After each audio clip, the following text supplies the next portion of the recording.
Hi hello welcome to Myra Media. ఈరోజు మన ముందు ఉన్నారు ప్రముఖ advocate and women activist Rajani garu. ఆవిడతో మనము ఈరోజు 498A అండ్ ఉమెన్ అఫెన్సెస్ గురించి, అలానే ఆడవాళ్ళు ఈ మధ్య కాలంలో ఏ విధంగా బిహేవ్ చేస్తున్నారో, మగవాళ్ళ లైఫ్లో ఏ విధంగా తెలియని భయాందోళనను క్రియేట్ చేస్తున్నారు అనే దాని గురించి మనము కులంకుషంగా చర్చించుకుందాం. వెల్కమ్ రజనీ గారు. నమస్తే మేడం. ఈ మధ్యకాలంలో మనం చూస్తున్నాము చాలా చోట్ల మగవాళ్ళకి 498A అంటే ఒక భయం పుట్టుకునింది. ఎందుకు అంత భయం పుట్టుకునింది? సో తప్పు చేసేవాడికి భయం ఉంటుంది సార్. వాడు తప్పు చేయకపోతే భయపడాల్సిన పని లేదు. అంటే ఈ సెక్షన్ వల్ల ఆడవాళ్ళకి రక్షణ ఉంటుందా, లేకపోతే మగవాళ్ళకి కూడా రక్షణ ఉందా? తప్పు చేసిన మగవాళ్ళకి ఈ సెక్షన్ ఉంటుంది, ఒకవేళ తప్పు చేయని వాళ్ళకి ఈ సెక్షన్తో పని ఉండదు. మరి ఆడవాళ్ళు తప్పు చేస్తే? ఆడవాళ్ళు తప్పు చేశారు అంటే తప్పు చేసే పరిస్థితులు, తప్పు చేయడానికి ఉన్న అవకాశాలు, లేకపోతే నిజంగా తప్పు చేస్తే దానికి తగ్గట్టు పనిష్మెంట్ ఎప్పుడైనా ఆడవాళ్ళకి ఎవరికైనా ఇప్పుడు దాకా పనిష్మెంట్ ఎక్కడైనా వచ్చిందా తప్పులు చేసినప్పటికీ? సో పనిష్మెంట్ అనేది ఇప్పుడు ఒక భార్య తప్పు చేస్తే ఒక భర్తకి పనిష్మెంట్ ఇస్తాడు. సో డైవర్స్ అప్లై చేసుకోవడం. ఒక బిడ్డ తప్పు చేస్తే ఒక తండ్రి పనిష్మెంట్ ఇస్తాడు. సో సమాజంలో తిరుగుతూ ఒక బిడ్డ తప్పు చేస్తే తండ్రి ఏం పనిష్మెంట్ ఇస్తారు? మహా అంటే మందులు ఇస్తారు. అదే ఒక హస్బెండ్ అండ్ వైఫ్ తప్పు చేస్తే హస్బెండ్ ని టార్చర్ పెడితే ఈ 498A సెక్షన్ ఏమన్నా అతన్ని కాపాడగలుగుతుందా? ఎందుకు ఈ 498 సెక్షన్ అంత భయపడుతున్నారు మగవాళ్ళు? తప్పు చేయని వాళ్ళు కూడా ఈ రోజు ఈ యొక్క సెక్షన్ ని చూసి ఇంత భయభ్రాంతులకు గురయ్యి ఎందుకు మానసికంగా ఉండి చాలా మంది సూసైడ్లు కూడా చేసుకోవడం అనేది జరుగుతుంది. సార్ నమస్తే సార్. దీంట్లో ఈ సూసైడ్ చేసుకోవడాలు అనేది ఒక పిరికివాడు చేయాలో, ఒక తప్పు చేసేవాడు చేస్తాడో, ఒక బయస్తుడు చేస్తాడు. సెకండరీ 498A సెక్షన్ అనేది ఒక భర్త తప్పు చేస్తేనో, లేకపోతే ఒక భర్త ఫిజికల్ గానో మెంటల్ గానో ఒక భార్యని టార్చర్ పెడితే ఈ సెక్షన్ అనేది ఏర్పాటు చేయబడింది దానికోసం. సో ఇప్పుడు మీరు భయపడిపోతున్నారంటే ఎవరు భయపడుతున్నారు? 100 మంది జనం ఉంటే 50 మంది భయపడుతున్నారు, మిగతా 50 మంది ధైర్యంగా ఉన్నారు. ఎందుకు? వాళ్ళు తప్పు చేయలేదు కాబట్టి. సో తప్పు చేసేవాడు భయపడతాడు, తప్పు చేయనివాడు ధైర్యంగా ఉంటాడు. ఈ సెక్షన్లో ఏమవుతుందంటే కీలకంగా ఒకప్పుడు ఎలా ఉంది, ఇప్పుడు ఎలా ఉంది మీకు వేరియేషన్ చెప్తాను. ఒకప్పుడు 498A అంటే cruelty of husband is either physically or mentally, whatever it may be, the section can file. ఇది పూర్తిగా ఆడవాళ్ళకు ఉండే హక్కులో భావిస్తారు. ఒక భర్త తప్పు చేశాడంటే తనకి తనే ఆ ఐడియాతో ఆ అమ్మాయిని బాధ పెట్టాడు కాబట్టి, తన తల్లిదండ్రులు ఒకళ్ళ బాధ పెట్టిస్తున్నారా, లేకపోతే ఆ అబ్బాయి తరపున అక్క చెల్లెల్లో అత్తమామలో ఇబ్బంది పెట్టిస్తున్నారనేసి ఈ క్రూయల్టీ ఆఫ్ హస్బెండ్ గ్రౌండ్ అనేది ఆ భర్తతో పాటు భర్త కుటుంబీకులందరినీ ఇన్వాల్వ్ అయ్యేది. అంటే ఈ మధ్య కాలంలో భర్తల్ని ఆడవాళ్ళు ఎక్కువగా క్రూయాలిటీగా బిహేవ్ చేస్తున్నారు, బాధ పెడుతున్నారు, హింస పెడుతున్నారని చాలా చోట్ల మనము చూస్తున్నాం సమాజంలో. మరి వాటిని ఏమంటారు? సరే, ఒకప్పుడు భర్తలు చంపేసిన భార్యలు ఉన్నారు, అప్పుడు మాట్లాడలేదు. ఈ రోజు right to equality article 14 violate చేయకుండా ఒక మగవాడు ఒక ఆడదాన్ని కొడితే ఒక ఆడది కూడా తిరిగి కొడుతుందేమో. మీ ఉద్దేశంలో మీరు ఆడవాళ్ళు కొడతారు, చంపుతారు అనేది కూడా వార్నింగ్ ఇస్తున్నారా? సార్ ఇప్పుడు డిపెండ్ అపాన్ ది సిచ్యువేషన్. ఆడవాళ్ళు కొట్టే పరిస్థితి ఎందుకు ఉంది, నిజంగా కొట్టారా కొట్టలేదా? మీరు గమనిస్తే ఒక మగవాడు కొట్టాడని ఒక ఆడదల్లి స్టేషన్ లో కంప్లైంట్ కూడా మనం చూస్తున్నాం. 498A కానీ మహిళా స్టేషన్ కానీ దానికోసమే. ఒక ఆడది కొట్టిందని ఏ మగవాడైనా బయటకు వచ్చి ధైర్యంగా చెప్పుకోనివ్వండి. పాపం ఎందుకు చెప్పుకోలేకపోతున్నారు అంటారు? అరే అంతకంటే చేతకంతనం ఉంది. ఇప్పుడు ఆడవాళ్ళని కొడితే మీరు క్రూయాలిటీ అంటున్నారు అండ్ అఫెన్స్ అంటున్నారు, మానసికంగా ఇబ్బంది పెట్టారు, ప్లస్ అదే విధంగా మీరు టార్చర్ పెడుతున్నారని అంటున్నారు. ఇప్పుడు మీరే ఏమంటున్నారు? అబ్బాయిలు దెబ్బలు తింటున్నారంటే చేతగానే తనం అని మీరే అంటున్నారు. అసలు అలాంటి పరిస్థితి ఎందుకు వస్తుంది సార్? ఇప్పుడు ఒక మగవాడు ఒక చిన్న ఎగ్జాంపుల్ నాకు తెలిసిన ఒక కేస్ స్టడీ ఉంది, నేను మిమ్మల్ని అడుగుతాను. అంటే ఒక ఫ్యామిలీలో ఒక అబ్బాయికి 25,000 జీతం వస్తుంది. ఆ అబ్బాయి 25,000 రూపాయల్లోనే అతని యొక్క సంసారాన్ని నడపాలని అనుకుంటారు. కానీ ఆ ఇంట్లో ఉన్న గృహిణి మాత్రం 25,000 రూపాయల కంటే ఎక్కువ ఎక్స్పెండిచర్ కావాలనుకుని కోరుకునే గృహిణి ఈ అబ్బాయిని టార్చర్ పెట్టి, హింస పెట్టి, ఈ అబ్బాయిని నరకయాతన చేస్తూ కూర్చుంటే మానసికంగా ఈ అబ్బాయి పడాల్సిన పరిస్థితులు పడక తట్టుకోలేకపోతే ఆ అమ్మాయిని ఒక మాట నేను చేయలేను, నేను నాకొద్దు అని అన్నప్పుడు ఆ అమ్మాయి తిరిగి తన్ని బండబూదులు తిట్టడం, కొట్టడం, ఎలా పడితే అలా బిహేవ్ చేయడం, ఇలాంటివి చేసినప్పుడు వీటిని ఎలా తీసుకోవాలి? సరే, ఇప్పుడు ఎలాంటి రక్షణలు ఉన్నాయి? సరే, ఇప్పుడు ఆడవాళ్ళు ఈ 498A కేవలం ఆడవాళ్ళకి మాత్రమే ఉన్న సెక్షన్, వాళ్ళకి మాత్రమే వాళ్ళు. ఇప్పుడు మీరు మగవాళ్ళు ఇంత బాధపడుతున్నారు, మరి వాళ్ళకి ఏది సెక్షన్ అంటే, సో మీ ధోరణితో ఇప్పుడు ఆ అమ్మాయి ఇప్పుడు మీ కేసులోనే చూస్తే ఆ అమ్మాయి ఎక్కువ ఎక్స్పెక్ట్ చేస్తుంది, అంటే చుట్టుపక్కల వాళ్ళని చూసుకొని వాళ్ళలాగే నేను ఉండాలి, లేకపోతే నా భర్త 25,000 సంపాదిస్తున్న ₹1,00,000 సంబంధించిన ఎక్స్పెండిచర్ కానీ ఎక్విప్మెంట్ కానీ ఫర్నిచర్ కానీ ఎక్స్పెక్ట్ చేస్తుంది. అతను దానికి తూగలేకపోతున్నాడు, ఆమెతో బ్యాలెన్స్ చేయలేకపోతున్నాడు, ఇబ్బందికరంగా ఉంది. సో ఈ పెళ్లి జరిగింది కదా వీళ్ళిద్దరికి. సో ఇటువైపు కుటుంబీకులు అటువైపు కుటుంబీకులు ఉంటారు కదా, ఫస్ట్ వాళ్ళిద్దరు కూర్చొని మాట్లాడుకొని, అమ్మ మీ అమ్మాయి కోరికలు ఎంత దారుణంగా ఉన్నాయి, మా అబ్బాయి దీన్ని భరించలేకపోతున్నాడు అని ఒక ఫ్యామిలీ డిస్కషన్ పెట్టుకొని, దీన్ని మీడియేషన్స్ అంటారు సార్. ఇప్పటి కాలంలో మనకి పోలీస్ స్టేషన్లు ఇవన్నీ, అంటే ఆడవాళ్ళు పోలీస్ స్టేషన్ దాకా రాగలగడమే ఒక వింత. ఒకవేళ అలా వచ్చిన ప్రతి ఆడవాళ్ళకి ఖచ్చితంగా రక్షణ కల్పించండి అని 498 ఉంది. కానీ దీన్ని బేస్ చేసుకుని ప్రతి ఆడవాళ్ళు తప్పు జరిగినా జరగకపోయినా, భర్త కొట్టినా కొట్టకపోయినా స్టేషన్లకు వచ్చేయడం, కంప్లైంట్లు ఇచ్చేయడం, తర్వాత దీనివల్ల భర్త కుటుంబీకులందరినీ రోడ్డును పెట్టేయడం, వాళ్ళందరితో అసలు కనీసం నీకేం కావాలమ్మా అంటే భర్తతో కాపురం అని నువ్వు అడగదు. నాకు ఒక 50 లక్షలు కావాలి, నాకు ₹1 కోటి కావాలి. అమ్మ నీకేం కావాలా, నీకు భర్త అక్కర్లేదా, మరి 2 సంవత్సరాలు కాపురం చేసావు, నువ్వు బయటకు వెళ్తే బతకగలుగుతావా అంటే అదంతా నాకు అనవసరం అండి, ఆయన గవర్నమెంట్ ఉద్యోగం సగం జీతం తీసుకురండి, మా మామ దగ్గర ఇంత వస్తుంది, 50 లక్షలు తీసుకురండి అని ఉంటుంది. మరి దీన్ని ఏమంటారు? అదే ఒక డబ్బుతోనే జీవితం అని ఇప్పుడు కాలం ఆడవాళ్ళు అనుకుంటున్నారు సార్. డబ్బుతో జీవితం అని అనుకునే ఆడవాళ్ళని ఈ రోజు మనము వాళ్ళ క్రూరల్ మెంటల్ గా వీళ్ళు 420 చీటింగ్ వీళ్ళ మీద పెట్టచ్చు కదా, అంటే వీళ్ళు ముందే ప్రీ ప్లాన్డ్ గా ఉన్నారని. ఇప్పుడు మీరు వాళ్ళ మీద కేసులు పెట్టాలనుకుంటున్నారా, వాళ్ళని దూరం పెట్టాలనుకుంటున్నారా? నేను అదే అడుగుతున్నాను, అంటే అమ్మాయిలు ఇక్కడ ముందే చీట్ చేయడానికి ప్లానింగ్ ఏమైనా చేసుకొని ఎంటర్ అవుతున్నారా? సార్ వాళ్ళు చీటింగ్ కోసమే పెళ్లి చేసుకుంటున్నారు. చీటింగ్ కోసమే పెళ్లి చేసుకున్నప్పుడు ప్రతి ఒక్కరు కూడా ఈ మధ్య కాలంలో మనం చూస్తున్నాము, హస్బెండ్ తో మీకు ఏం కావాలనుకున్నప్పుడు మాతో సుఖ జీవితమైన కాపురం అనేది కాకుండా డబ్బుల విషయాన్ని ఎందుకు తీసుకొస్తున్నారు?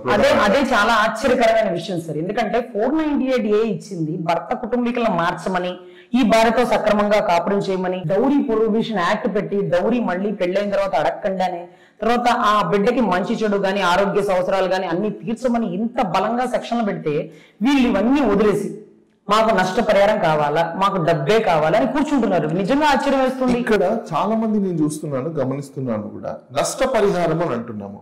అసలు జీవితంలో భార్యకి భర్తకి మధ్యలో నష్టం అనేది ఎక్కడైనా ఉంటుందా ఈ సమాజంలో?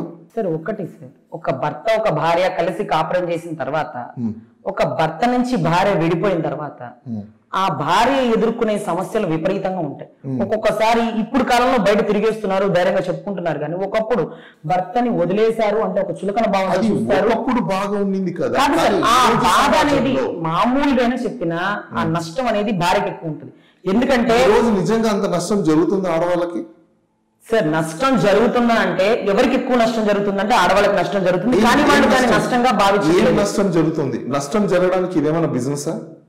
సార్ ఒకటి మొదటి భార్య రెండో భార్య 2 వర్షాలు. మీరు ఒకటి గమనించండి, నష్టము ప్రాఫిట్ అండ్ లాస్ అనేది ఎప్పుడు వస్తుంది? Either you're doing a business, marriage is a relationship. Marriage అనేది బిజినెస్ కింద చూస్తున్నారా, రిలేషన్షిప్ కింద చూస్తున్నారా? Once the relationship will be breaching, the contract will be breaching. Who can so take marriage is a contract. Yeah, one type of marital contract. So it is a maritable contract. This is not a relation. Yeah, one of the relation, but marital contract means you have to bind over all the rules and regulation and tradition culture. నాకు ఇక్కడ ఒకటి చెప్పండి, ఇప్పుడు మీరు ప్రజలకు కూడా తెలుసుకోవాల్సిన అంశం ఏంటంటే ఇది చాలా ఇంపార్టెంట్ అయిన విషయం కూడా. చెప్పండి, పెళ్లి అనేది కాంట్రాక్టా లేకపోతే రిలేషన్షిప్? సార్ ఇది వన్ టైప్ రిలేషన్షిప్ అంటే ఇక్కడ ఇట్స్ నాట్ బ్లడ్ రిలేషన్. ఇప్పుడు మీరు ఒకటి సార్, ఇది మీకు క్లారిటీగా చెప్పాలంటే బ్లడ్ రిలేషన్ ఉంటే ఒక తండ్రి ఒక బిడ్డను కొట్టి ఆ బిడ్డ తప్పు చేసినా మళ్ళీ దగ్గర తీసుకుంటాడు, కానీ ఒక భర్త ఎలా తీసుకుంటాడు? అప్పటికప్పుడు పరిచయం వాడు మధ్య రిలేషన్ ఎక్కడి నుంచి పొడుచుకుంటూ వచ్చేస్తుంది, రాదు కదా.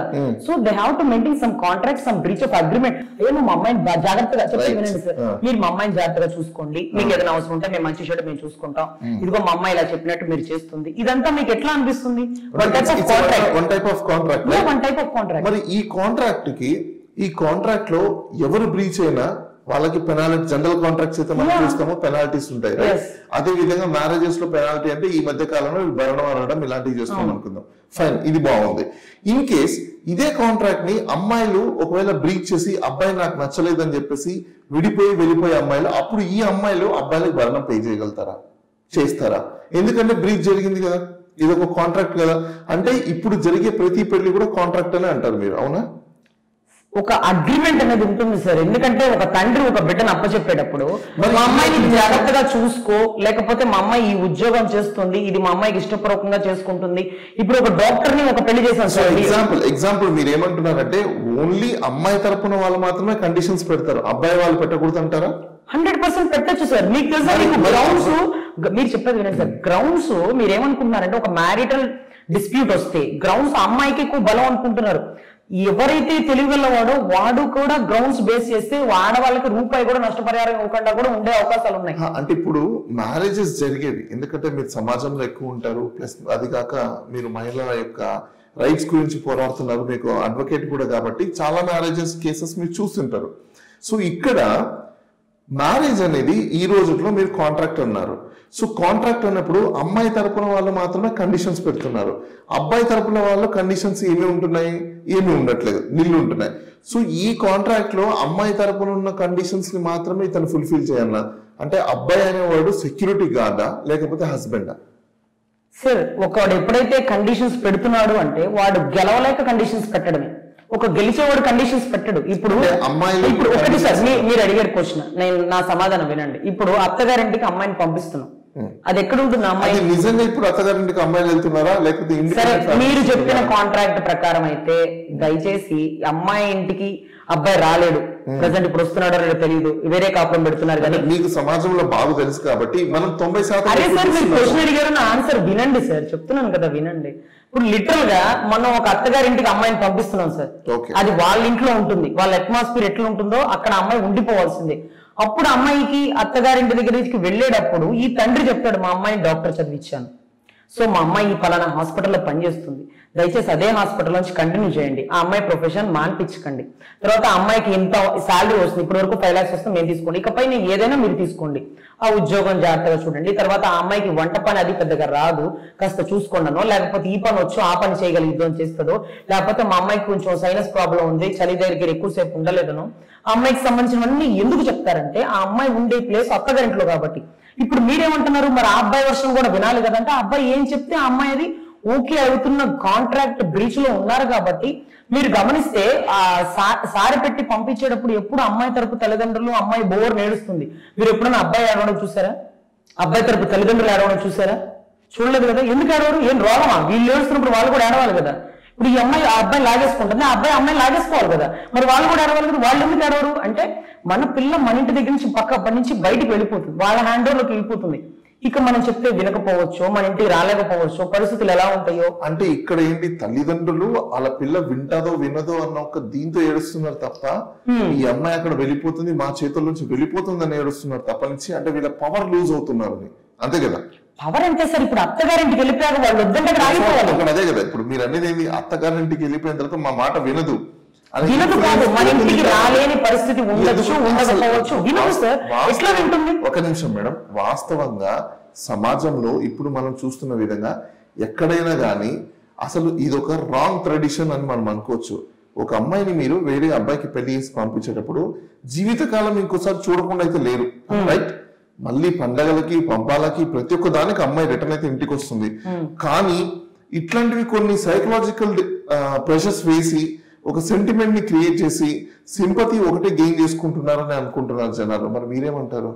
సార్ సైకలాజికల్ గా అని మీరు అనుకుంటున్నారు, అక్కడ ఉండే పరిస్థితి ఏంటంటే అథారిటీ ఒకరి చేతుల్లో నుంచి ఇంకో చేతుల్లోకి వెళ్ళిపోతుంది. అబ్సల్యూట్లీ, అంటే అథారిటీ పోతుందని చెప్పి భయం ఉంది తప్పని. అంతే కదా. ఇప్పుడు నా హ్యాండ్ ఓవర్ లో ఉంటే నా బిడ్డ హ్యాపీగా ఉంటుంది, ఓకే, హ్యాపీగా 100% ఉంచుతాను.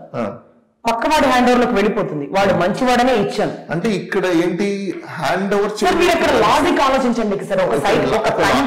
ఒక తల్లిదండ్రులు లాజికల్ గానే క్వశ్చన్ మిమ్మల్ని ఎందుకు అడుగుతున్నానంటే, sir basically I'm completed my MSc psychology.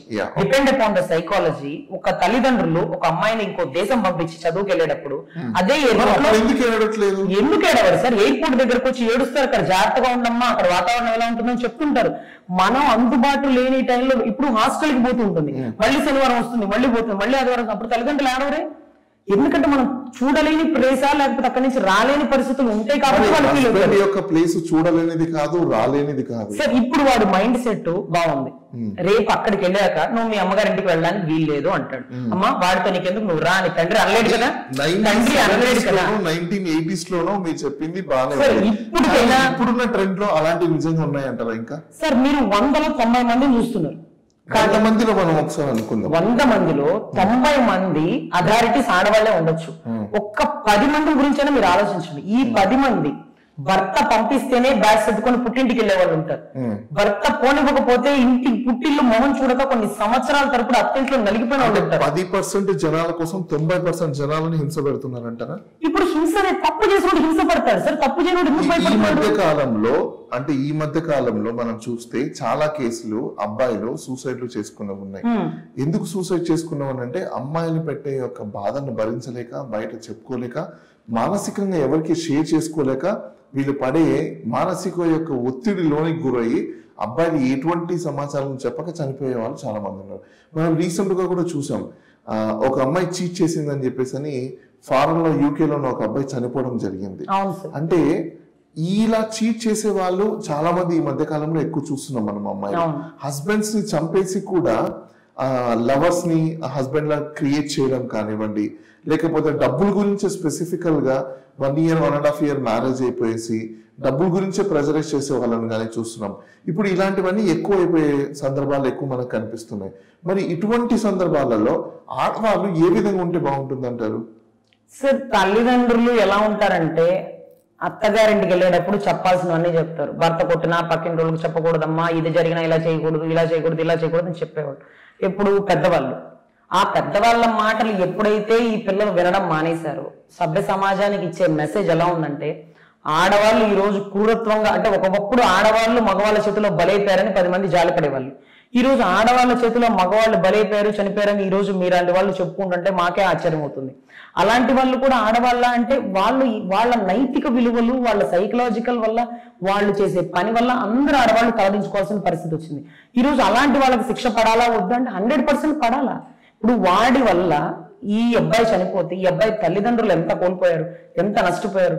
నిజంగా ఆ అబ్బాయిని అన్నిటిగా, అంటే ఫైనాన్షియల్ గా, ఫిజికల్ గా, సైకలాజికల్ గా అన్నిటిగా అమ్మాయి అంటే ఇబ్బంది పెట్టి అబ్బాయిని చావుకు కారణమైంది. ఒక ఆడవాళ్ళకు కోరిక మేరకు, ఇష్టం మేరకు వాళ్ళకి కావాల్సినవి జయించుకోవాలనే ఒక్క కారణంతో అబ్బాయిలను కానీ అబ్బాయి తల్లిదండ్రులు కానీ వీళ్ళు హింస పెడుతున్నారంటారు. అవునా సరే? ఇప్పుడు వీళ్ళు హింస పెట్టడం అనేది జరుగుతుందంటారు. మీరు ఆడవాళ్ళు హింస పెట్టి మగవాళ్ళని ఇలా చావులకు కారణం అయిపోయింది అంటున్నారు. సో అట్లాంటి ఆడవాళ్ళకి శిక్ష పడాలి సార్. అట్లాంటి ఆడవాళ్ళకి మేము ఎందుకు సపోర్ట్ చేస్తాం? ఇప్పుడు మేము శిక్ష పడాలనేది సొల్యూషన్ కాదు కదా. మరి మీరు ఏం ఎక్స్పెక్ట్ చేస్తున్నారు అలాంటి ఆడవాళ్ళ దగ్గర నుంచి? అలాంటి ఆడవాళ్ళు ఏ విధంగా ఉండాల్సి వస్తుంది? ఎందుకు వాళ్ళు అలా చేస్తున్నారు? మీరు ఒక సైకాట్రిస్ట్ గా ఇట్లాంటి వాళ్ళు చేయడానికి కారణాలు ఏంటి?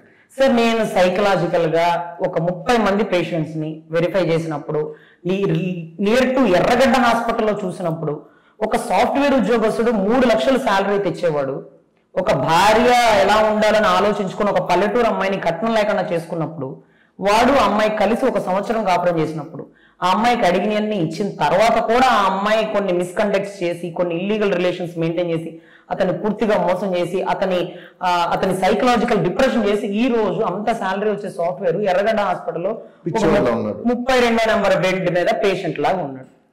సో నేను అతన్ని ఎంక్వైరీ చేసి అతని తర్వాత స్పోర్ట్స్ లో అతను నెంబర్ 1, మెరిట్ లో నెంబర్ 1, తర్వాత ఈ దేశం నుంచి పక్క దేశంకి వెళ్ళిన వాడు, చెప్పేది వినండి సార్, వెళ్ళిన వాడు ఒక ఆడదాని వల్ల ఇలా నాశనం అయిపోయింది వాడి జీవితం.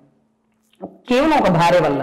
అతని పుట్టింటి వాళ్ళకి చెప్పలేక, అమ్మాయి గురించి వాళ్ళకి చెప్పలేక వాడు డిప్రెషన్ అయిపోయి, వాడు ఇంట్లో ఉన్న టీవీలు పగలగొడుతున్నాడు, సెల్లులు పగలగొడుతున్నాడు, చేతిలో ఉన్న వస్తువులు పగలగొడుతున్నాడు, వాడి కళ్ళ ముందు ఎవరన్నా కనపడితే కొట్టే స్టేజ్కి వెళ్ళిపోయాడు. అంటే చెప్పేది వినండి సార్, ఆడవాళ్ళు 2 రకాలు ఉంటారు. ఒకటి భర్త వల్ల బాధపడి, భర్త పెట్టే బాధలు బయటికి చెప్పుకోలేక, పుట్టింటికి పోలేక నరకం పడి, పిల్లల కోసం బతుకుతూ, పిల్లల కోసం కాపురం చేస్తూ, ఒకవేళ ఈ పిల్లలు అనేవాళ్ళు లేకపోతే ఈ భర్త పెట్టే బాధలు తట్టుకోలేక ఉరేసుకొని చనిపోయే ఆడవాళ్ళు ఉన్నారు. ఒక యాంగిల్ మీరు 2 వైపులా గమనించండి. ఇంకొక యాంగిల్ భర్తని టార్చర్ పెడుతూ, భర్త తరపు వాళ్ళ బంధువులందరినీ టార్చర్ పెడుతూ, ఆవిడ అనుకున్నదే జయించాలి, అవసరమైతే భర్తనైనా చంపేయాలి, ఇల్లీగల్ రిలేషన్ మెయింటైన్ చేయాలో, ఫైనాన్షియల్ అసెస్మెంట్ కోసమో, లేకపోతే ఒక డబ్బు కోసం పెట్టే టార్చర్ ఉన్న ఆడవాళ్ళు ఉన్నారు. 2 రకాల ఆడవాళ్ళు ఉన్నారు సార్. మీరు ఈ 498A సెక్షన్ అనేది ఈ ఆడవాళ్ళ కోసం పెట్టబడింది. ఈ ఆడవాళ్ళ కోసం, ఈ ప్యాటర్న్ ఆఫ్ ఆడవాళ్ళ కోసం. ఇలాంటి ఆడవాళ్ళు 498A పెట్టగలుగుతారా? పోనీ నా భర్త ఇలా నన్ను కొట్టాడు తిట్టాడు అని. కానీ ఒకప్పుడు 498A మీరు గమనించుంటే 2014 తర్వాత Arnesh Kumar versus state of Bihar తర్వాత ఆ జడ్జిమెంట్ అర్నీష్ కుమార్ వర్సెస్ బీహార్ ఆ కేసు తర్వాత దాని తర్వాత ఆయన ఆ 41A CRPC ప్రకారం ఏ 498A సెక్షన్ లో కనుక ఒక భర్త దోషి అని ఆవిడ ఆరోపించినప్పటికీ అతన్ని అరెస్ట్ చేయకూడదు, అతన్ని జైల్లో పెట్టకూడదు, అతని బంధువుల్ని కుటుంబాలను అందరినీ పిలవకూడదు అనేసి ఒక దృఢమైన సెక్షన్ వచ్చింది. సెక్షన్ రాలేదు, సుప్రీంకోర్టు కొన్ని గైడ్ లైన్స్ ఇచ్చిన తర్వాత మీకేమవుతుంది? ఇప్పుడు నన్ను కొట్టారు తిట్టారని చెప్పి నేను స్టేషన్కి వెళ్ళి కంప్లైంట్ ఇచ్చినప్పటికీ భర్తను పిలిపించడం కానీ ప్రకారము వీళ్ళు స్టెప్స్ తీసుకోవాల్సి ఉంటుంది. స్టెప్స్ తీసుకోవాలి. అంతకుముందు ఎలా ఉండేదో తెలుసు కదా మీకు. అమెరికాలో ఉన్న చెల్లిని తర్వాత ఢిల్లీలో కరోల్ బాగ్ లో చదువుకుంటూ గ్రూప్స్ కి సివిల్స్ కి ప్రిపేర్ అయిపోయిన అక్కని మొత్తాన్ని లాక్కొచ్చి అరెస్ట్ చేస్తున్న సెక్షన్ 498 గృహహింస అని DVC అని కొన్ని రకమైన బలమైన సెక్షన్స్ వచ్చినాయి. మరి గతంలో ఇన్ని తప్పులు జరిగాయి కదా, మరి ఈ తప్పులు జరిగిన వాటికి అందరికి తప్పు జరిగింది కదా, అక్కడ అంటే ప్రూవ్ అయింది తప్పు జరిగింది కాబట్టి, మిస్యూజ్ చేశారు కాబట్టి, మరి ఇట్లాంటి వాళ్ళ మీద మనం ఎలాగో చర్యలు తీసుకోలేము. కానీ ఈ మధ్య కాలంలో మనం చూస్తే కొన్ని సందర్భాలలో అబ్బాయి మీద కోపం ఉండి అమ్మాయి ప్రెగ్నెంట్ అయితే కూడా కనీసం ఆ అమ్మాయి మెడిసిన్ తీసుకోకుండా ఫుడ్ తీసుకోకుండా కూడా పొట్టలో ఉన్న బాబుని కూడా హింస పెట్టే వాళ్ళను లేడీస్ ని మనం ఈ మధ్య కాలంలో చూసాం.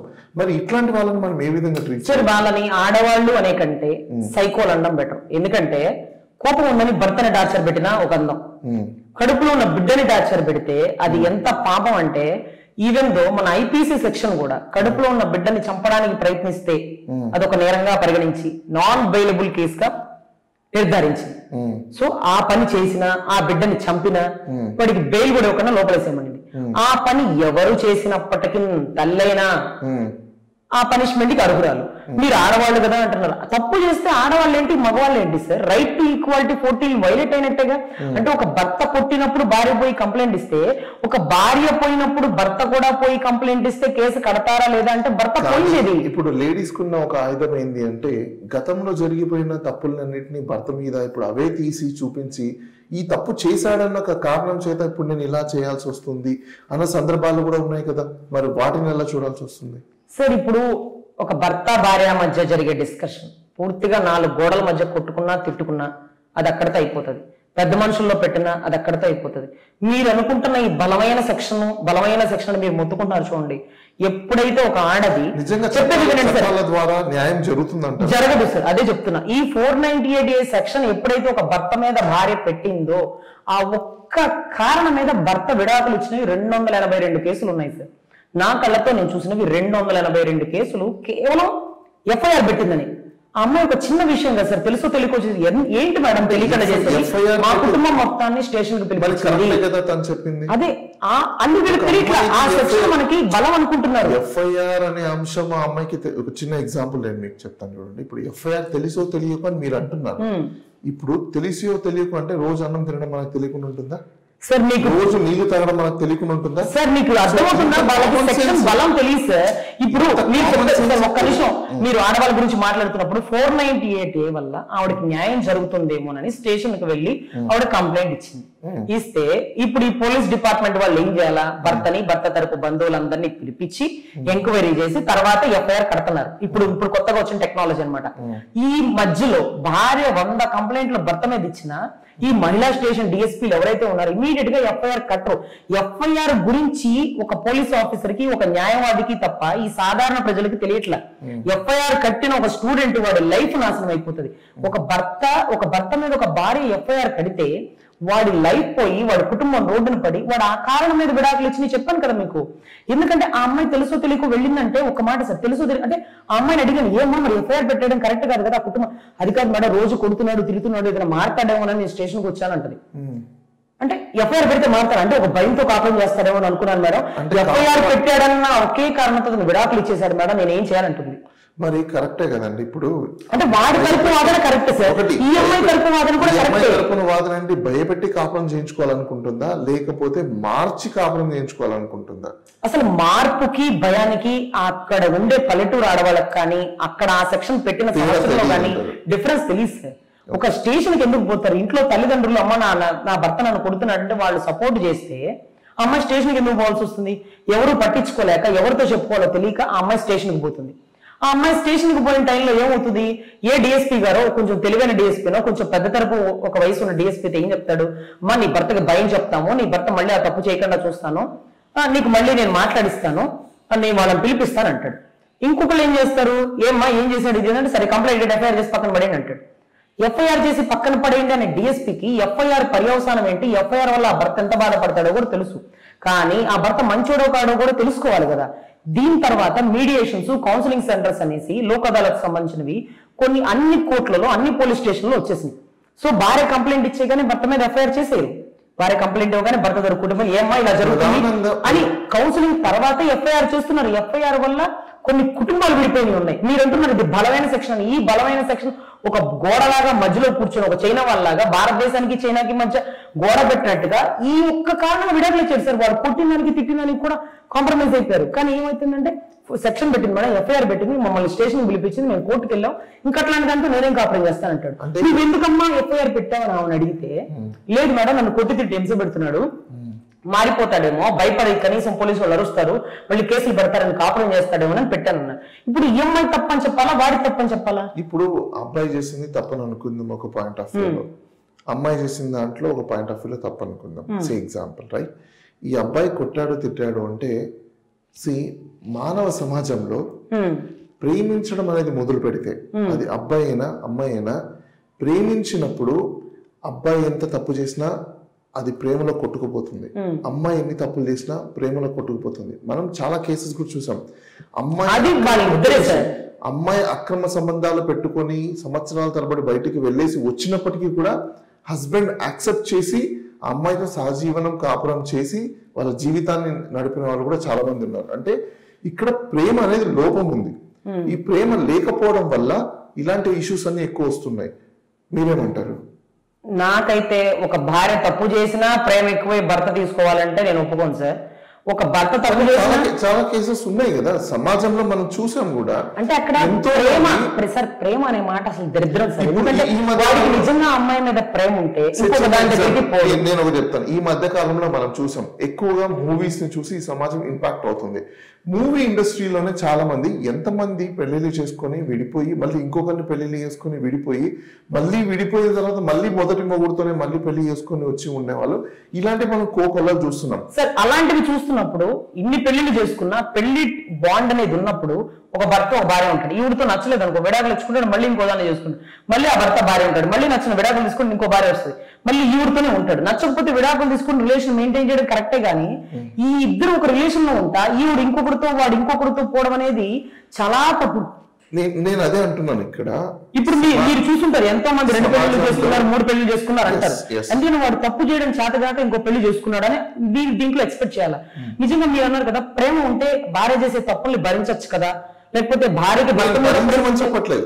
నా క్వశ్చన్ ఏంటంటే, తప్పులు చేసి వచ్చిన తరువాత భరించి దాన్ని సరిదిద్దుకొని తప్పని ఒప్పుకున్న తర్వాత యాక్సెప్ట్ చేసి జీవితాన్ని సజావుగా సాగించిన వాళ్ళ లైఫ్ ని మనం చాలా చూసాం. 100% చూసాం. అలానే ఫీమేల్ కూడా అబ్బాయిలు తప్పులు చేసినప్పుడు తప్పుని సరిదిద్దుకొని అబ్బాయి మళ్ళీ రిటర్న్ వచ్చి యాక్సెప్ట్ చేసినప్పుడు కూడా చాలా మంది లైఫ్ కూడా మనం చూసాం. అంటే ఇక్కడ ప్రేమ ఉంది కాబట్టి, ఇద్దరి మధ్యన ఇంటిమెసీ ఉంది కాబట్టి, ఎన్ని తప్పులు జరిగిపోయి తప్పు తెలుసుకొని వచ్చినప్పుడు జీవితం సుఖాంతంగా నడుస్తుంది. ఒక నిమిషం, అంటే ఇంటిమెసీ ప్రేమ అనేది ఎందుకంటే ఓర్పు ఎక్కడి నుంచి వస్తుంది? నాకు ఒక మనిషి వ్యక్తి నచ్చితే అతను ఏం చేసినా వచ్చి తప్పును ఒప్పుకున్నప్పుడు నాకు ఓపిక అనేది వస్తుంది. నాకు ఇష్టం ప్రేమ అనేది లేకపోతే ఓర్పు ఎక్కడి నుంచి వస్తుంది? సార్ ప్రేమ ఇష్టం ఉంటే అవతల వాడు తప్పు చేస్తే ఎలా యాక్సెప్ట్ చేస్తాం సార్? మరి ఏం చేస్తారు? అసలు క్వశ్చన్ చేస్తారు, గొడవ పడతారు కదా సార్. అది కనీసం కామన్ సెన్స్ కదా. క్వశ్చన్ చేసి గొడవ పడితే ఏం జరుగుతుంది? ఒక మనిషిలో మార్పు వస్తుందేమో. ఎలా వస్తుంది? గొడవ జరిగితే మార్పు వస్తుందా? అంటే ఇప్పుడు అతను తప్పు చేస్తున్నాడు మనకు తెలుసు, మనం ఏం చేయాలి?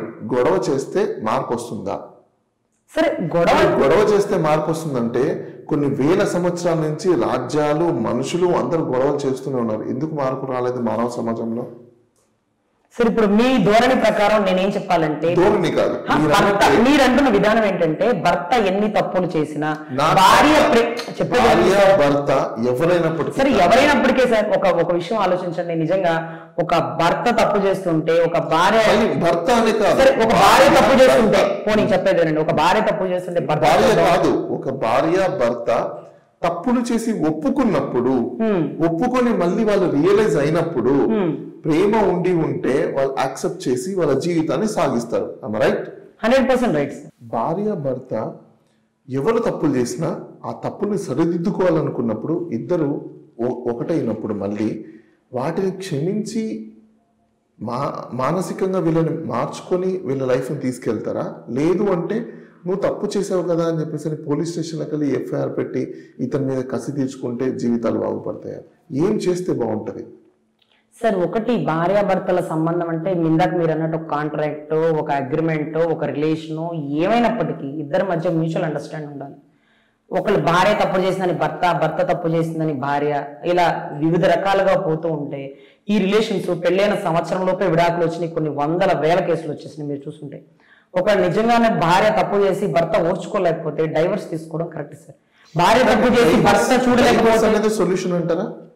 మరి ఆ భార్య చేసే తప్పుని చూస్తూ భరించి నువ్వు కాపురం చేయరా అన్నకంటే నేను చేస్తూ అనడం లేదు, మీరు క్వశ్చన్ బాగుంది. చేసిన తప్పుల్ని ఒప్పుకొని సరిదిద్దుకొని మళ్ళీ వెనక్కి వచ్చినప్పుడు జనరల్ గా తప్పు తెలిసిన తర్వాత సార్ అది యాక్సెప్టెన్స్ మైండ్ ఉంటది సార్. ఇప్పుడు ఒక భార్య తప్పు చేసిందని వెనక్కి వచ్చిన తర్వాత ఆ భర్తని స్వీకరించు అంటే ఆ భర్త మైండ్ సెట్ ఎలా ఉండాలా?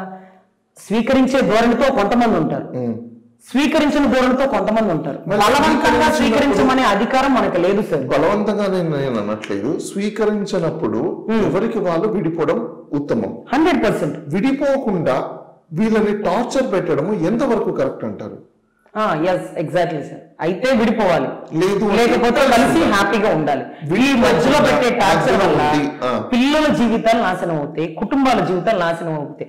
ఒక తప్పు చేసి ఒక 10 మందితో తిరిగేసి ఎదురింటి వాళ్ళతో పక్కింటి వాళ్ళతో కేసులు అయిపోయి ఎఫ్ఐఆర్లు అయిపోయి భార్య ఇంటికి వచ్చి నేను మారిపోయానంటే ఆ భర్తను స్వీకరించమంటే వాడు ఎలా యాక్సెప్ట్ చేస్తాడు? నేను అదే అంటున్నాను. నేను ఇక్కడ స్వీకరించని సందర్భాలలో విడిపోవడం ఉత్తమం. 100%. ఈ విడిపోకుండా ఈ మధ్య కాలంలో చాలా మంది ఆడవాళ్ళు హింస పెట్టి వాళ్ళని టార్చర్ పెట్టి డబ్బుల్ని డిమాండ్ చేసి ఎటువంటి చాలా వరకు మానసికంగా గురి చేసే వాళ్ళు ఈ మధ్య కాలంలో మనం కోకొల్లని చూస్తాం. మీకు డైవర్స్ కి కొన్ని గ్రౌండ్స్ ఉంటాయి, భార్యకి కొన్ని గ్రౌండ్స్ ఉంటాయి. డైవర్స్ అనేది పక్కన పెడదాం. ఇక్కడ డైవర్స్ అనేది అంటే అతనికి ఇష్టం లేనప్పుడు ఆయన విడాకులు ఇచ్చేయడానికి సుప్రీం కోర్టు కూడా ఒక చిన్న 497 అడల్టరీ అనేది స్ట్రక్ డౌన్ చేసింది. అడల్టరీని స్ట్రక్ డౌన్ చేసి ఎవరికి నచ్చిన వాళ్ళతో వాళ్ళు కాపురం చేసుకోవచ్చు, ఉండొచ్చు, కలిసి ఉండొచ్చు అన్న విధంగా చెప్పింది. అంటే కాపురం చేసుకోవడం డైరెక్ట్ చెప్పలేదు, కానీ నచ్చిన వాళ్ళతో కలిసి ఉండొచ్చు అనేది అయితే చెప్పింది. నచ్చిన వాళ్ళతో కలిసి ఉన్నప్పుడు ఇప్పుడు వాళ్ళు నచ్చలేనప్పుడు విడిపోతున్నారు. సే ఎగ్జాంపుల్, విడిపోయినప్పుడు వేరే వాళ్ళతో కలిసి ఉంటున్నారు అని చెప్పేసి దాన్ని భూతంగా చూపించి వీళ్ళని హింస పెట్టడం ఎంతవరకు సమంజసం అంటారు? అటు విడాకులు ఇవ్వరు, పోనీ వాళ్ళ జీవితాన్ని బతకనివ్వరు. ఇట్లాంటి వాళ్ళని మనము క్రూరులు అనాలా, మనుషులు అనాలా, మృగాలు అనాలా? సార్ సెక్షన్ ప్రకారం 497 మర్చిపోదాం. అడల్టరీ స్ట్రక్ డౌన్ చేస్తారని ఈ విధ్వంసాలని స్టార్ట్ అయింది. ఏ విధ్వంసాలు? ఏది భార్య తనకి ఇష్టం వచ్చిన వాళ్ళతో ఉండడం, ఓకే, రిలేషన్ మెయింటైన్ చేయడం. దాన్ని ఎలా తప్పంటారు మీరు? అది ఫ్రీడమ్ కదా. అరే నీ ఫ్రీడమ్ ని నీ భర్త చేతుల్లో ఇచ్చారు కదా. మొన్నటి వరకు నీకు నీ తండ్రి దగ్గర ఉండేది, ఈ రోజు నీకు నీ భర్తకి ఇచ్చారు. ఇప్పుడు నీ భర్త నుంచి నువ్వు విడిపోతే నీ ఇష్టం వచ్చింది నువ్వు చేసుకోవచ్చు. నీ భర్త దగ్గర ఉండి కూడా నువ్వు తప్పు చేస్తా కాదు మేడం. ఇప్పుడు మీరు ఒకటి ఆలోచించండి, మనకు రైట్ టు ఈక్వాలిటీ అనేది ఒకటి ఉంది, రైట్ టు ఫ్రీడమ్ అనేది ఒకటి ఉంది. Male or female or both are equal, right? ఒక అమ్మాయి యొక్క చెయ్యిని తీసుకొని ఒక అబ్బాయి చేతిలో పెట్టట్లేదు. మీరే అన్నారు ఇందాక, marriage is a contract in between of 2 parties. It is equality of 2 parties, right? మరి అలాంటప్పుడు ఈమెను తీసుకెళ్లి చేతిలో పెట్టడం ఏంటి అక్కడ? సరే ఇప్పుడు మీరు అడుగుతున్న క్వశ్చన్ ఏంటంటే ఆ అమ్మాయి ఇల్లీగల్ రిలేషన్స్ కానీ ఇంకొకటి కానీ, మళ్ళీ దాన్ని ఇల్లీగల్ రిలేషన్స్ అనకండి. నేనేం చెప్తున్నానంటే ఒక పెళ్లిగా అమ్మాయి తల్లిదండ్రులు ఇంట్లో ఉంటే తండ్రి ఏ టైంకి వస్తున్నావు, ఎవరితో మాట్లాడుతున్నావు, ఏంటో వాట్సాప్ అని అడుగుతాడు. He has that right, legal right. ఎప్పుడైతే ఆ అమ్మాయి మ్యారేజ్ అయిపోతుంది, I'm sorry, it is not a legal right. When she do any mistake he has to suggest, not to ask and every damn big hurry questions. అంటే అమ్మాయి బయటికి వెళ్తే, షాపింగ్కి వెళ్తే ప్రతిదానికి కూడా క్వశ్చన్ చేయాలని లేదు. మనము వెస్ట్రన్ కల్చర్ ని కోరుకుంటున్నాం సార్. అది మీ ట్రెడిషన్ ఎలా ఉంటుందంటే రాత్రి 11ంటికి వచ్చినా నేను 11కి వస్తున్నాను మెసేజ్ పెట్టి వచ్చేస్తే సరే. సపోజ్ కొన్ని హౌసెస్ లో కొన్ని ట్రెడిషన్స్ లో ఎలా ఉంటుందంటే ఇంట్లోంచి ఎక్కడికి బయటికి వెళ్ళినా తల్లి పర్మిషన్ గానీ తండ్రి పర్మిషన్ గానీ తీసుకోవాలి. దీన్ని మీరు డామినేషన్ అథారిటీ లేదనో అనడానికి వీల్లేదు. యాజ్ పర్ రూల్ వీల్లేదు. కాలేజ్ ఎన్నింటికి వెళ్ళాలా? 10ంటికి బస్సు ఎక్కాలనుకో 9:30 బస్ స్టాప్ లో ఉండాలి. 8ంటికి పోతానంటే కుదరదు. ఒకవేళ 8ంటికి పోతానంటే ఎక్కడికి వెళ్తున్నారు, ఎవరిని కలుస్తున్నారు, ఏ ఫ్రెండ్ కోసమో, ఏ పుస్తకం కోసం, ఏ పెన్ను కోసం చెప్పాలి. మీరంటారు దాన్ని డామినేషన్ అని అనకండి. అడిగి తెలుసుకోవడంలో తప్పు లేదు, తెలుసుకోవడంలో తప్పు లేదు. ఒకవేళ వాళ్ళు వెళ్తానన్న విషయాన్ని ఆపడంలో కూడా తప్పు లేదు. తెలుసుకోవడంలో తప్పు లేదు. ఇదే తెలుసుకోవడం గురించి మీరేమంటారంటే పెళ్లి అయిపోయిన తర్వాత ఇదే థాట్స్ అని హస్బెండ్ వస్తాయి. 100% you have the right. But husband ఇలాంటి క్వశ్చన్స్ వేసినప్పుడు ఆడవాళ్ళు నన్ను హింస పెడుతున్నారు అని చెప్పేసిన సందర్భాలలో చాలా ఉన్నాయి కదా. ఇప్పుడు ఇక్కడ ఆడవాళ్ళల్లో మగవాళ్ళలో మానసిక స్థైర్యం ఉందనుకుంటున్నారా లేకపోతే లేదనుకుంటున్నారా? సార్, మానసిక పరిస్థితి కంటే ప్రస్తుత పరిస్థితులు వాళ్ళని అలా ఆలోచించే విధంగా మారుస్తున్నాయి. చుట్టుపక్కల ఉన్న వాతావరణం కానీ, వాళ్ళు చదువుకున్న చదువు కానీ, వాళ్ళు పెరిగిన ప్రదేశాలు కానీ, వాళ్ళు ఎవరైతే మెయింటైన్ చేస్తున్న ఫ్రెండ్స్ని కానీ, చూస్తున్న సినిమాలు కానీ, ఈ ప్రభుత్వాలు కానీ, ప్రతి ఒక్కటి ప్రజల మీద, పౌరుడి మీద, ఒక వ్యక్తి మీద మార్పులు అనేవి వస్తున్నాయి. సో మార్పులు వచ్చినాయి అంటే అనాది కాలం నుంచి ఎలా ఉంది, భార్య అనేది అనాది కాలం నుంచి ఎలా ఉంది, సీత ఎలా ఉంది, సావిత్రి ఎలా ఉంది, ఇంకోటి ఎలా ఉంది, ఇప్పుడు ఆడవాళ్ళు ఎలా ఉన్నారు. మీరు చెప్తున్న వేరియేషన్స్ ప్రకారం ఈ ఏవైతే సెక్షన్లు ఉన్నాయో ఇవి ఆడవాళ్ళకి రక్షణ కల్పించడం కోసం ఏర్పాటు చేయబడినాయి. అది ఏది మంచి ఆడవాళ్ళ కోసం మాత్రమే, బాధపడుతున్న ఆడవాళ్ళ కోసం మాత్రమే రక్షణ కల్పించడం జరిగింది. మీరు చెప్తున్నారు ఆడవాళ్ళలో 2 రకాలు ఉంటారు, వాళ్ళు సైకోలుగా బిహేవ్ చేస్తారు, వాళ్ళు కొడతారు, వాళ్ళ వల్ల జనాలు చచ్చిపోతున్నారని. యామే కరెక్ట్. మీరు చెప్పింది చాలా గొప్పగా కరెక్ట్ గా ఉంది. అది మీరు ఎగ్జాంపుల్ గా అంతా కూడా ప్రూవ్డ్ ఉంది. సో దీంట్లో ఏమవుతుందంటే ఎవరైతే భార్యలు ఇలా ఉన్నారో ఇలాంటి వాళ్ళకి ఖచ్చితంగా పనిష్మెంట్ పడాలి. మరి పడుతున్నాయా లేదా అంటారు. నిజంగా ఒక వ్యక్తికి మనం తప్పు చేస్తే ఒక భర్త శిక్ష అనుభవిస్తాడు, ఒక భార్య శిక్ష అనుభవిస్తాడు, ఆ కుటుంబం శిక్ష అనుభవిస్తుంది. మీరు గమనిస్తే ప్రేమల్లో ఇవన్నీ ఉండవు, పెళ్లిళ్ళలోనే ఉంటాయి. ప్రేమలు అంటే ఒక భర్త, ఒక అబ్బాయి, ఒక అమ్మాయి. ఎప్పుడైతే ఒక భార్య, ఒక భర్త అంటే ఒక కుటుంబం, 2 కుటుంబాల పరువులు వీళ్ళు చేసే పనుల మీద ఆధారపడి ఉంటుంది.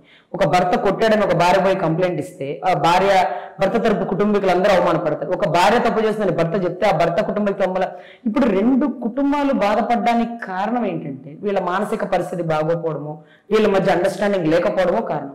సో నేనేం చెప్తున్నానంటే ఫైనల్ కన్క్లూజన్ గా ఒక భార్యాభర్తలు అండర్స్టాండింగ్ మీద ఎవరి ఇష్టాలు వాళ్ళు చెప్పుకున్నారు. సపోజ్ ఫర్ ఎగ్జాంపుల్ గా మా హస్బెండ్స్ కి కొత్త కార్లు మార్చుకుంటా కొనుక్కోవడం ఇష్టం, ఆయనకి కొత్త సెల్లులు మార్చుకుంటా కొనుక్కోవడం ఇష్టం, నాకు చూసిందల్లా చదవడం అంటే ఇష్టం, కొత్త పుస్తకాలు కొనడం అంటే ఇష్టం.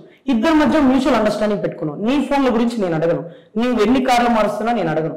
కానీ ఈ రోజు నేను ఎంఎస్సీ సైకాలజీ చదవాలంటే చదివించారు, లా చదవాలంటే చదివించారు, దాంట్లో లాలో ఇంటర్నేషనల్ లాలో చదవాలంటే చదివిస్తున్నారు, ఇంకా జర్నలిజం చేయాలంటే చదివిస్తానన్నారు. అంటే ఇద్దరి మధ్య అండర్స్టాండింగ్ ఉండాలి. అతను చేసే దాని వల్ల ఫోన్లు గంటకు ఒకటో లేకపోతే 2 నెలలకో 5 నెలలకో మారుస్తుంటే ఎక్స్పెన్స్ అయిపోతుంది, వేస్ట్. కానీ నేను క్వశ్చన్ చేయను, ఎందుకంటే నా వ్యక్తిగత విలువలకి, నా చదువుకి, నా ఇష్టాలకి గౌరవించాడు కాబట్టి అతని ఇష్టాలకి అతన్ని గౌరవించాడు.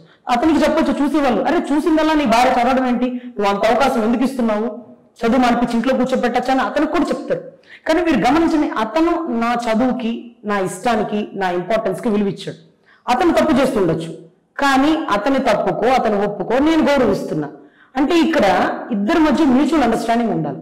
ఈ అండర్స్టాండింగ్ వల్లే లైఫ్ వెళ్ళిపోతుంది. చూసిందల్లా కొన్ని డబ్బులన్నీ అవ చేస్తే ఇంట్లో ఏం మిగులుతుందని మేము ఇద్దరం గలాట వేసుకోవచ్చు. కానీ ఏం చేసినా ఆలోచన చేస్తాడు, రేపు ఫ్యూచర్ గురించి అతనికి ఒక అవగాహన ఉంటుంది, నన్ను నా బిడ్డని చూసుకుంటాడన్న నమ్మకంతో, ధైర్యంతో అతను నేను భరోసాగా వదిలేశాను. అతను చదివే కదా చదువుతుంది, నష్టమే ఉంది, ఇంకొంచెం నాలెడ్జ్ తెలుసుకుంటుంది, దానివల్ల నాకేం ఇబ్బంది, సరే ఎవడో ఏదో వాగుతాడు, వాడి మాటలు నేను వినాలా, నా భార్య చదువుకుంటే నాకే మంచిది కదా, ఇల్లాల చదువు ఇంటికి వెలుగనే కాన్సెప్ట్ లో నేను చూసిందల్లా చదువుతాను. సార్ ఎంత ఓపిక కావాలి చదివించాలంటే. నిజంగా సైకాలజీ చదువుతున్నప్పుడు ఎన్ని ఇబ్బందులు, లా చదువుతున్నప్పుడు హాస్టల్లో ఉన్నప్పుడు ఆయన ఎన్ని ఇబ్బందులు ఎదుర్కొన్నాడు, మళ్ళీ ఇప్పుడు ఇంటర్నేషనల్ అంటే ఎంత కీలకమైన సబ్జెక్టు, ఎంత కాన్సెంట్రేట్, మళ్ళీ దీనితో ఇంకో జర్నలిజం, ఇవన్నీ ఎట్లా ఉంటుందంటే ఒక భార్యాభర్తల మధ్య గొడవలు పెట్టాలంటే ఎంతమందైనా పెట్టచ్చు. సో విడిపోవాలి అంటే వాళ్ళిద్దరికీ సంబంధించిన విషయం. ఇప్పుడు కలపాలి అంటే అందరూ వచ్చి కలపాలి, విడిపోవాలంటే వీళ్ళిద్దరు డెసిషన్, నాకు అక్కర్లేదు, ఆమె చదివితే నేను ఊరుకోను అన్నాడు అనుకో, ఏం చేయాలి నా పరిస్థితి? నాకు చదవంటే ప్రాణం, చదవంటే ఇష్టం, నేను ఒప్పించుకోలేను, చదువుకోలేను. సో ఇప్పుడు సమాజ పరిస్థితిని బట్టి అతను ఆలోచించి నాకు గౌరవం ఇచ్చాడు, నేను ఆయనకు గౌరవించాను. సో ఇద్దరు మ్యూచువల్గా కలిసి ఉన్నాం. ఇలాంటి వాతావరణాలు లేక భార్యాభర్తల మధ్య కొట్టుకొని తిట్టుకొని చచ్చిపోయి ఆఖరికి చంపుకునే స్టేజ్కి వచ్చి ఎన్నో వివాహ సంబంధాలు సంవత్సరంలోపే విడిపోయాయి చూస్తున్నాం. ఎన్నో కేసులు, ఎన్నో గలాటాలు. వీటన్నిటికీ కారణం ఏంటంటే సార్ కూర్చొని మాట్లాడుకోవడం. అతనిలో కొన్ని తప్పులు ఉండొచ్చు, తెలుసో తెలియకో చేసి ఉండొచ్చు, తెలిసే చేసి ఉండొచ్చు, కానీ నన్ను గౌరవిస్తున్నాడు అని ఏదో ఒక రకంగా చూసి చూడట్టు పోవచ్చు. సో దీనివల్ల ఏంటంటే ఎలా అనిపిస్తుంది అంటే చూసే వాళ్ళకి వీళ్ళ మధ్య ఉన్న అండర్స్టాండింగ్ కానీ అనుబంధం కానీ ఎవ్వరూ కదలపలేరు అని అలాంటి భావన చూసే వాళ్ళకి ఏర్పరచండి. మీలో మీరు కొట్టుకు వచ్చిన గదిలో అతను మిమ్మల్ని ఇష్టం వచ్చినట్టు కొట్టినా, మీరు ఇష్టం వచ్చినట్టు అతను తిట్టినా, 4 గోడల మధ్య ఉండి మీరు స్వతహాగా బయటకు వచ్చే ధోరణి ఎలా ఉండాలంటే వీళ్ళిద్దరి మధ్య మనం ఎవరం గొడవలు పెట్టలేము అనే ధోరణితో సమాజం ఆలోచించగలిగితే మీ మధ్యలో ఎవ్వరూ సజెషన్లు డెసిషన్లు ఇవ్వడానికి రారు. సో భార్యాభర్తలు కలిసి ఉండాలంటే ఫస్ట్ వాళ్ళ మధ్య అండర్స్టాండింగ్ ఉండాలా. వాళ్ళు చేసే ప్రతి పని వాళ్ళ కుటుంబాల మీద ప్రభావం చూపిస్తుంది కాబట్టి వాళ్ళ కుటుంబాలను కూడా దృష్టిలో పెట్టుకోవాలా. మనం చేసే ప్రతి పని పక్కవాడికి ఇబ్బందికరంగా లేదు కాబట్టి ఒప్పుకోవాలి. అదే నా భర్త నేను చదువుకుంటున్నాను ఒప్పుకుంటాడు, అదే నేను సిగరెట్లు తాగుతాను మందు తాగుతానంటే కూడా ఒప్పుకుంటాడా? సరే ఆయన కార్లు మారుస్తున్నాడు, ఫోన్లు మారుస్తున్నాడు ఒప్పుకుంటా. రేపు వచ్చేపోయి అమ్మాయిలు కూడా మారుస్తున్నారంటే నేను ఒప్పుకుంటానా? ఒప్పుకోను కదా. అక్కడ అండర్స్టాండింగ్ దెబ్బతింటది.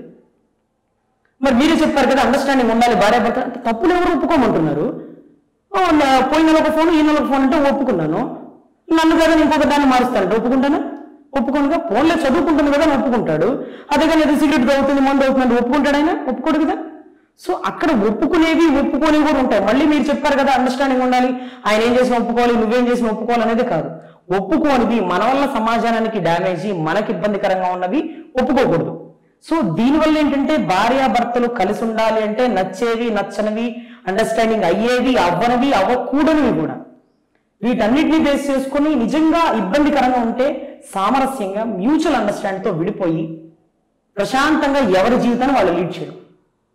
అంటే విడాకులని ప్రోత్సహించామా అంటే కలిసి ఉండి కొట్టుకొని తిట్టుకొని చచ్చిపోయేకై చంపుకోవడానికి నరుక్కోవడానికి కంటే ఇద్దరి మధ్య ఎటువంటి అండర్స్టాండింగ్ ఎన్ని రకాలుగా దృఢంగా నిలబెట్టినా అవ్వలేదంటే వాళ్ళు ఒకళ్ళ ద్వారా ఒకళ్ళు మీరు చూస్తున్నారు. గతంలో కూడా ఒక భార్య దగ్గరికి ఒక భర్తని పంపించి అతను సూసైడ్ చేసుకున్న తరుణాలు ఉన్నాయి.